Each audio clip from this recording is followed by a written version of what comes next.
Well, hello there, everybody. This is your realtor, Freeman Burns. I'm just coming with you with my couple minute update here, and I wanted to give you an update. I did have 1 hour heating and air just come out to my house today, and I took advantage of that $67 special to look at both my air conditioning and my furnace before it gets cold outside.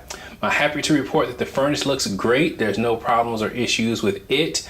I did stay in and I watched Bob. That's when I got the invoice here in my hand.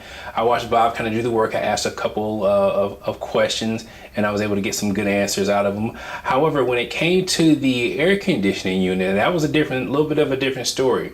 Found out that my capacitor, which does a couple of things, it runs the condenser motor and it runs something else in there. I'm not an HVAC expert by any means, but I found out that that thing was running a little bit lower. It wasn't fully charged. It wasn't where it needed to be as far as putting out the power it needs to run the unit. And of course, Bob did offer to replace that capacitor for me at a cost of $387 plus tax. I told Bob I had to wait on that because I needed to do a little bit of research myself. But I'm happy to report that I was able to order a capacitor, the same one off Amazon, for less than 13 bucks. I'm glad that I actually looked and saw what Bob was doing, because it's only 3 little plugs and you unscrew the thing and drop it back in there.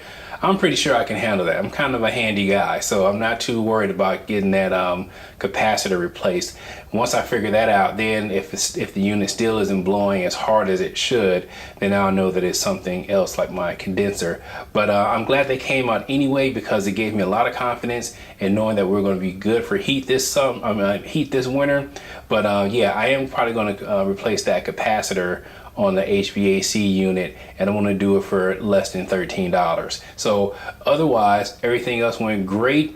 The service was good and I had no problems. So if you reached out to them, let me know what your experience was. And if you have a question, go ahead and shoot me an email. Go ahead and send me a Facebook instant messenger, and I'll be sure to reply back. Let me know this works for you, and make sure you leave some comments below. All right, talk to you soon. This is Freeman Burns, your realtor, and remember, I'm just here to help.